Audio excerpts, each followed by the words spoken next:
દેશના અર્થતંત્રને નુકસાન પહોંચાડતી ગેરકાયદેસર પ્રવૃત્તિઓ સામે પાટણ પોલીસની કડક ઝુંબેશ અંતર્ગત એલસીબી ટીમે એક મોટા નકલી ચલણી નોટોના કૌભાંડનો પર્દાફાશ કર્યો છે.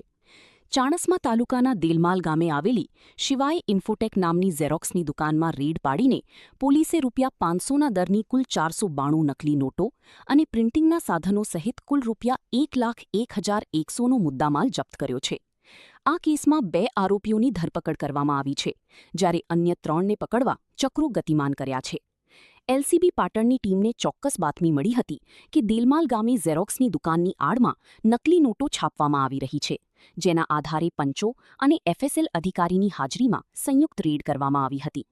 તપાસ દરમિયાન સ્થળ પરથી ₹500ના દરની 492 નકલી નોટો, પ્રિન્ટ થયેલા કાગળો, કમ્પ્યુટર અને કલર પ્રિન્ટર મળી આવ્યા હતા.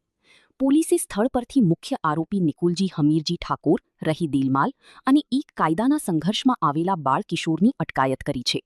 પ્રાથમિક પૂછપરછમાં સામે આવ્યું છે કે આરોપીઓ અગાઉ દિલ્હીમાં એક આંગણિયા પેઢીમાં કામ કરતા હતા. ત્યાં કેટલાક ઇસમોના સંપર્કથી નકલી નોટોની ડિમાન્ડ આવતા તેમણે આ પ્રિન્ટિંગ શરૂ કર્યું હતું અને આ નોટો દિલ્હીની આંગણિયા પેઢીમાં સપ્લાય કરવાની યોજના હતી. કબજે કરેલું મુખ્ય મુદ્દામાલ ₹500ના દરની નકલી નોટો નંગ 492, કેનન કલર પ્રિન્ટર અને millennium computer set, note print કરેલા E4 સાઇઝના કાગળો નંગ 73 અને શાહીની બોટલો, સ્ટીલની કાતર, એક મોટરસાયકલ અને 2 મોબાઈલ ફોન, કુલ કિંમત ₹1,01,100ની કબજે કરી છે. આ ગુનામાં સંડોવાયેલા અન્ય 3 આરોપીઓ ધીરજ ચૌહાણ રહી દિલ્હી, કૈલાશ રહી દિલ્હી અને પપ્પુ ઠાકોર રહી મંડલુપને પકડવા પોલીસે તજવીજ હાથ ધરી છે.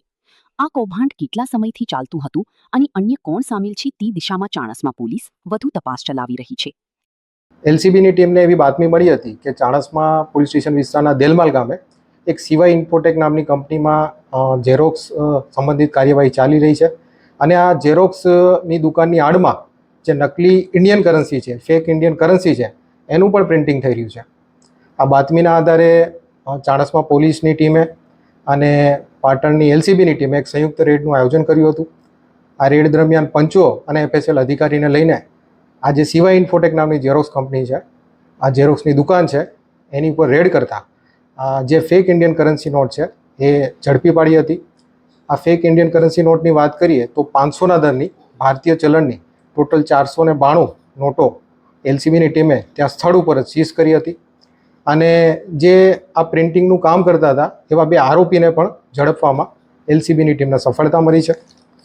આરોપીની વાત કરીએ તો જે આરોપી નંબર 1 છે નિકુલજી હમીરજી ઠાકોર રહેવાસી દેલમાલ ચાણસ્મા પાટણ, એને પોલીસે પકડેલો છે અને એક કાયદાના સંઘર્ષમાં આવેલો કિશોર છે એને પણ પકડવામાં આવેલો છે. આ જે બંને આરોપીઓ છે એના પ્રાથમિક ઇન્ટ્રોગેશન દરમિયાન જાણવા મળેલું હતું કે આમાંથી જે એક આરોપી છે એ જે તે સમયે દિલ્હીમાં એક આંગણિયા પેઢીમાં કામ કરતો હતો અને ત્યાં એમને અમુક ઇસમો સાથે ઓળખાણ થતાં એમણે ડિમાન્ડ કરેલ કે ભાઈ અમારે ફેક ઇન્ડિયન કરન્સીની જરૂર છે, તો એના આધારે આ આખું પ્રિન્ટિંગનું કામ ચાલુ કરવામાં આવેલું હતું. પ્રાથમિક ઇન્ટ્રોગેશન દરમિયાન બીજા 3 આરોપીના નામ પણ ખુલવા પામેલ છે. જે આરોપીની વાત કરીએ તો આરોપી નંબર 1 ધીરજ ચૌહાણ, મૂળ રહેવાસી બનાસકાંઠા, હાલ દિલ્હી, કૈલાશ, મૂળ રહેવાસી રાજસ્થાન, હાલ દિલ્હી, પપ્પુ ઠાકોર, હાલ રહેવાસી મંડલોપ. તો આ રીતે આ જે 3 આરોપી છે એને પકડવાના બાકી છે.